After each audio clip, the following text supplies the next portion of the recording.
At Healthcare Partners Medical Group, our mission is to provide the highest quality of healthcare to each and every patient. With 5 locations in Pahrump, we are local doctors you know and trust. We want to thank you for choosing us. Quality care starts here. You're watching KPVM News 46. Weekend Review.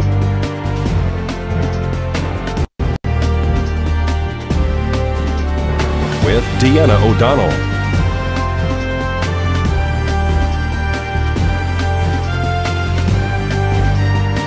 And Jason Koblenz.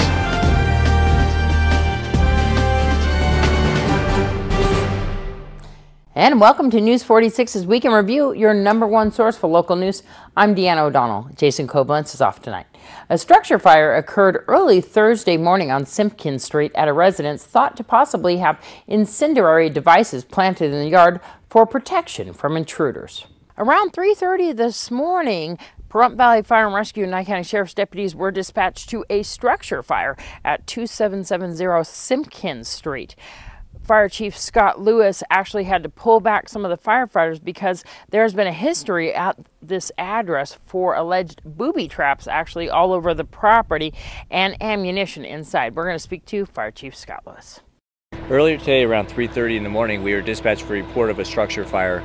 Upon arrival, Engine 5 found a heavy fire condition and with fire showing through the roof. There were a number of exposure structures located on the property. They went into a defensive exterior mode. I will tell you, en route, we were informed that this property has some history to it, and we were instructed to utilize extreme caution and exercise due diligence in the suppression effort. We took that advice. We went with the defensive exterior attack, protected the exposure so there's no further extension. Significant fire damage to the inside of the structure. It's a double-wide manufactured home. The home itself is still standing, but again, fire was through the roof in some areas with heavy fire damage within. Las Vegas Fire and Rescue is here. A bomb squad's here. Do you know what's going on with that? Based on what I explained a little earlier, with some preliminary information, we're taking every precaution during the suppression. Some of the warnings relayed to us involve some metallic items sticking out of the dirt and a defensive posture, possibly from people trying to enter onto the property. So they're here to assist us today to ensure that we have a very safe operating scene for the conducting of the investigation.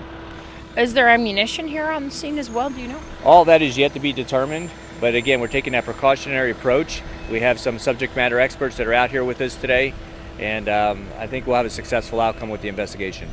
So as far as the home, was there any other structures on the property that were damaged in this or threatened in this? There were no other structures located on the property that were damaged as a result of this fire.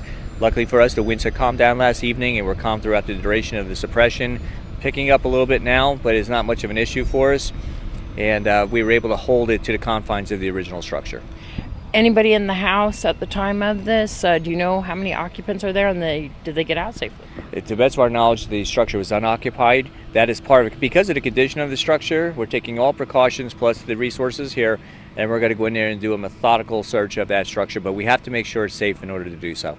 And you don't know at this time what even started this fire? Not at this point. It's under investigation now. Have you guys even been able to enter the structure at this point? No, not at this point. And then as well, a lot of it looks like official cars besides just the bomb squad here. Are they local? They're actually part of a task force, and so they all arrived together as a team, but they're made of collective agencies from the Las Vegas area. And do you think that you'll be finding I hear that the property may have booby traps underground? There's a lot of speculation out there, but that's what we're here to do, is to make sure that the property is safe. Well, Nye County Sheriff's Office Auxiliary have blocked traffic in all directions around the address there on Simpkins Street. The Las Vegas Fire Department bomb squad arriving on scene, as well as their armor team, a bomb-sniffing dog, and containers to detonate these alleged bombs underneath the ground there. The residents were not home at the time of the fire, or at least not home when Pahrump Valley Fire and Rescue arrived on scene. However, this is going to be an ongoing investigation. Nobody has actually entered the residence as of yet until they have rendered that safe. This is Deanna O'Donnell for News 46. And continuing with that story, where fire was coming through the roof approximately 3:30 in the morning on Simpkins Street. We do have an update. Pahrump Valley Fire and Rescue, the State Fire Marshal's Office, Nye County Sheriff's deputies, and the FBI are investigating the property at 2721 West Simpkins Road. The call history in the Nye County Sheriff's Office reports possible dangers on the property. Deputies are familiar with the property because of past association with the owner, Philip Pertonini, who apparently has some sort of metal sticks sticking out of the ground to deter trespassers. The fire broke out at the home a few hours after Nye County Sheriff's Office deputies recovered a stolen vehicle from the property. Pertonini was apparently not home at the time of the fire. He was located and arrested on charges related to the stolen vehicle. Pertonini has a history of arrest for unlawful use of a controlled substance, ex-felon in possession of a firearm, and other firearm offenses. As of yet, no explosive devices have been located on the property. This is Deanne O'Donnell for News 46. According to authorities, an unattended small child apparently started a fire in the breezeway of a family home last Saturday evening. On Saturday, just after 5 p.m., a structure fire was reported off of Shadow Mountain and Leslie Street. We're going to speak to Fire Chief Scott Lewis.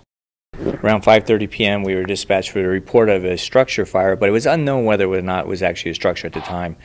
Upon our arrival, we in fact found it was a heavy fire condition in the center part of the structure, which consisted of a breezeway that separated the two-car garage from the primary dwelling. The breezeway was fully involved, and it was extending both into the garage and into the primary structure. So we did a defensive exterior attack on the garage portion while mounted a modified interior attack on the primary dwelling, halting the forward progress of the fire further into that part of the house. The firefighters actually went inside the structure to try to push it back towards the garage area. That was to save what you could of the actual living space and their personal property? Exactly. Because it was a breezeway separating the two, the entire structure shared a common roof. However, the garage and the dwelling were actually separate and allowed us to make that modified interior attack on the house, thus preventing further damage to the personal property and the structure itself. Any vehicles in the garage? Not to my knowledge. There was a vehicle found in the street that they had moved away from the residence, but there was a lot of personal property within the garage, heavy fire conditions in the garage through the roof, and again, crews made a really good attack, saved a lot of the other property on the location. A lot of fire conditions going on there. Was there a delayed report of this? I'm not sure exactly what the extent of delay, but I do know this, that dispatch was overwhelmed with a number of telephone calls reporting the fire. And so very quick fire, rapidly advanced, had a good air supply because, again, it originated in the breezeway area. So it had a good air supply. It allowed it, there was a good fuel load in that particular area, which allowed that fire to grow quickly. A young family there. Do you know how it started? It's thought through an initial piece of the investigation that it was ignited by a juvenile who resided in the house. So the State Fire Marshal's Office is involved, as well as the Sheriff's Office and Juvenile Probation and Pahrump Valley Fire Rescue are collaboratively investigating. Red Cross arrived on scene. I saw some people giving the family some supplies. Based on the fact that they didn't have another place to stay and the house was unoccupied, they called the Red Cross, and the Red Cross came out and afforded them assistance. Do you know, was this a rental house? Was this their home? Is there a fund being set up for this family? I'm unaware of a fund. However, they were renters, and the owner is a California resident. And nobody hurt in the fire? There were no injuries reported. And it appears that that 4-year-old was actually playing with matches in that breezeway, and that's how this fire started. Of course, the State Fire Marshal is still investigating that. There was also some reports that this may have had a delayed report of this fire, which caused the major damage of this home. The Red Cross is helping this family, and if you would like to help out, you can contact the Red Cross. This is Deanne O'Donnell for News 46. A bike rider escaped injury last week on Highway 160 when he was struck by a vehicle near Taco Bell. When Nye County Sheriff's deputies arrived on scene, they found one man who was sitting on the curb next to Taco Bell with his bike partially in the street with damage to the front tire. The car was sitting on the side of the road next to Taco Bell, and it only sustained minor damage. Pahrump Valley Fire and Rescue medics checked out the victim on scene, who declined to be transported to local facilities. No one inside the car was injured in this accident. Deputies did block traffic on the east side of the roadway while the investigation was being conducted. This is Deanne O'Donnell for News 46. And we'll have much more local news when News 46's Week in Review returns, including some recent arrests.